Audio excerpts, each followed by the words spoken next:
मित्रांनो, मी आत्ता सकाळी 7:30च्या दरम्यान ताम्हिणी घाटातनं जात आहे. बरेच लोक म्हणतात की आमच्या इकडे दव खूप पडतं, धुकं खूप असतं, त्यामुळं आम्हाला एअर इरिगेशन करायची गरज नाही. परंतु आत्ता जे धुकं पडतं, तुम्ही बघाल इकडे हे सगळं डोंगराचा एरिया, इथं जवळ पाणी आहे, बाजूला तळं आहे, त्याच्यात कदाचित दिसेल नाही दिसेल माहीत नाही, इकडे तळं आहे तरी, आणि सगळं धुकं तुम्हाला कॅमेरात दिसत असेल. एवढं धुकं असूनही एक लक्षात येईल तुम्हाला, या झाडाच्या पानावर खरं असं पाऊस पडल्यासारखी थेंब खाली असायला पाहिजे, पण कुठेही दव नाही यांच्यावर, सगळे कोरडे इथे पानं सगळे. तर त्यामुळे हे समजू नका की आपल्या इथं धुकं आहे म्हणजे दव पडते म्हणजे एअर इरिगेशनची गरज नाही. तर धुकं जरी पडत असलं तरी त्याच्यात पाण्याचं प्रमाण खूप कमी आहे.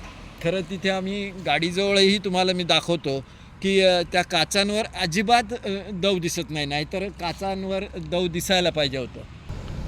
आता इथे बघाल तुम्ही, गाडी आम्ही एवढ्या धुक्यातनं गाडी आणतोय, पण काचसुद्धा स्वच्छ आहे बिलकुल. वास्तविक याच्यावर आता थेंब ओघळायला पाहिजे होते, या बोनेटवर सुद्धा खाली थेंब ओघळायला पाहिजे होते, पण काहीही इथं दिसत नाही.